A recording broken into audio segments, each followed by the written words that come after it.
Hello everyone, I'm Jordana Van of Raven Light Holistic Healing, and today I'm going to answer another one of the questions you guys ask me on a very regular basis, which is how do I become more intuitive?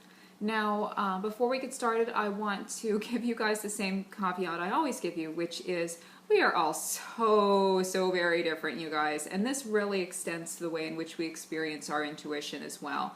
So like when you guys call me to set up a new session with new clients, I always go through your astrological chart in detail if it's something with which you're not familiar. One of the reasons for this is to help you understand all the ways you are so different from everybody else, how you experience relationships and experience frustration and what your defense mechanisms are and how you access your intuition.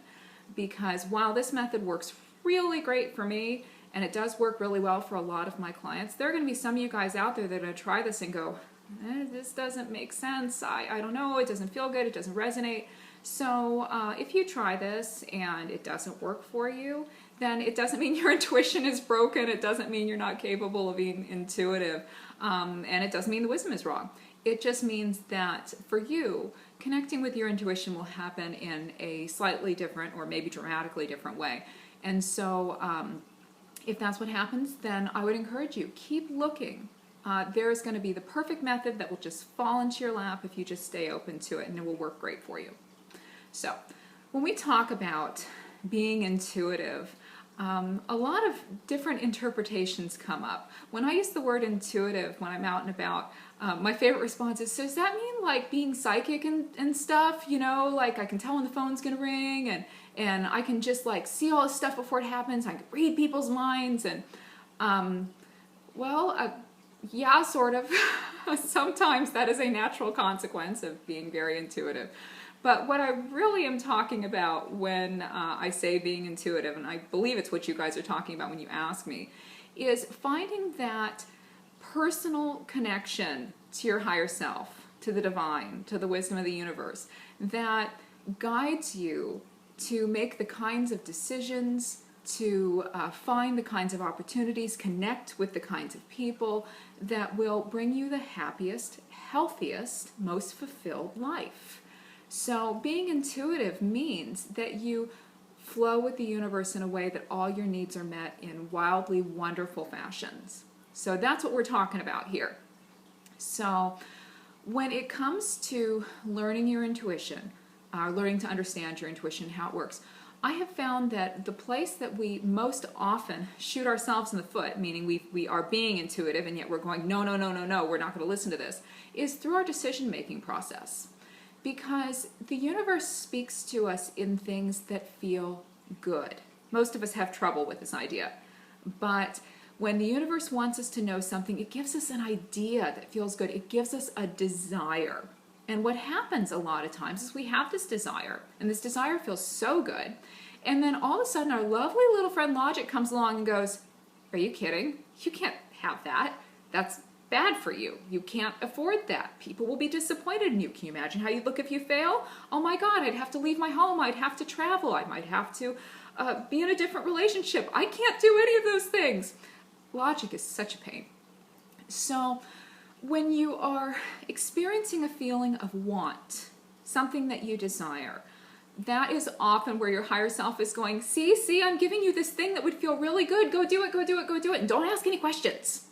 But we go, what do you mean don't ask questions? We have logic here, and logic says no. Guys, if logic worked, we would all be a lot happier on the whole. One of the reasons you guys have such trouble listening to your intuition, actually I should say we, because I include myself in that sometimes, is that we expect intuition to be logical. We expect it to make sense. But if intuition made sense, we wouldn't need it. We'd just follow the rules that are out there. And of course, the rules don't work. Otherwise, there wouldn't be 50 million diet and exercise plans out there telling you how to be, a supermodel. So, you have this desire. This desire is organic. It's come from within. It is just this thing that you think would feel really, really good. This is your higher self.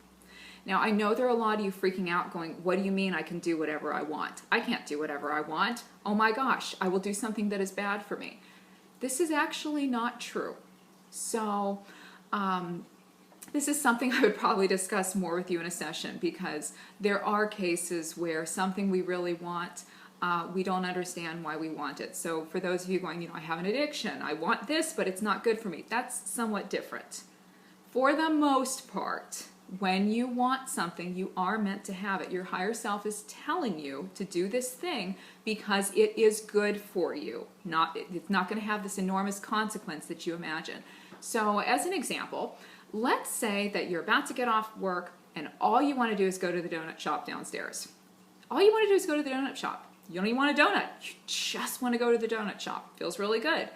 And this is where logic kicks in. And logic kicks in and says, you can't go to the donut shop. You're on a diet. Are you crazy? You'll smell all those donuts and you're going to eat 50 of them. You can't do that. No! Besides which, if you finally manage to talk yourself into going anyway, your ego's going, and you're saying you don't want a donut? Then why the heck would you go to the shop? Just to sit there and smell all the baked goods? Go home. So you go home, because going home makes sense. Where if you had listened to that feeling of want, irregardless of the fears about walking in and looking silly because you didn't want anything, or worse, eating 50 donuts, if you had just gone anyway, perhaps your soulmate would have been sitting right inside the door and you guys would have struck up a conversation. Or perhaps while standing in line, if you decided you actually did want something, you would meet the perfect person to help advance your career. Intuition is like this. Another good example, I hear a lot of you guys saying, I want to travel, but I don't have the money, or I don't have the time. If you feel a desire to go someplace, go. Listen to your higher self, meaning when you want to book the trip, book the trip. When you want to do the next step, do that. The money will show up. I know it's hard to believe, but it really will. If you want to do it, then the universe is ready to meet your needs.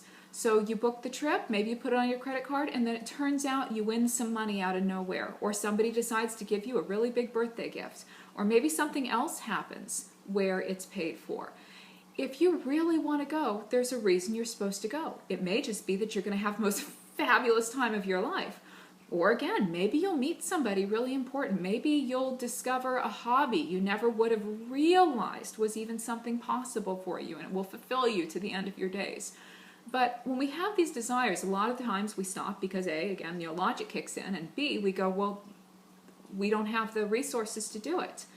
If you just keep going with that feeling, the resources will show up. I have seen this happen time and time again in my own life, and in that of my family members, and in that of my clients. We are given the desire because the universe is ready to support us. So don't shut that down immediately because you're thinking, well, this makes no sense, or I don't have money, or whatever. If you feel it, the universe is eventually going to give you the money, just in time. So when you guys are, going to work the next day, just listen to, or just staying home, whatever it is you're going to be doing tomorrow, listen to what arises in you organically, moment to moment. What do I want to do? And that is an easy way, every day, effortless, to connect with your intuitive vibes. And start listening to it. Maybe you won't listen to it on the big things yet. Maybe you won't go to Spain, or you won't go to the donut shop, or take a weird way home, whatever. But if you can start listening to the little things and then following those, what you'll start to notice is the ways that these wonderful experiences happen as a result. And that will give you a good base of evidence to start maybe taking a leap on the larger things. So anyway, I hope this has been helpful for you guys. If you're still confused, if you would like some additional assistance in learning how to figure out how on earth you listen to your higher self, please contact me to schedule a session. I would be delighted to work with you. This type of work falls under either a healing session or life path guidance if you're looking at my website. If you look at the services tab, I actually have all the sessions listed in detail. I have videos describing them. My fees are listed there as well. So those of you guys who are always writing, going, how much does it cost to work with you? It's on there. I also have a really great frequently asked questions page that you can look at also before you email me. But I would be delighted to work with you. I work with people all over the world via Skype if you are outside the U.S., or phone if you're in the U.S. And I'd love to speak with you guys. This is what I love doing. It's my job. It's fabulous. So anyway, I am looking forward to speaking with all of you, and have a wonderful day, my darlings. Cheers.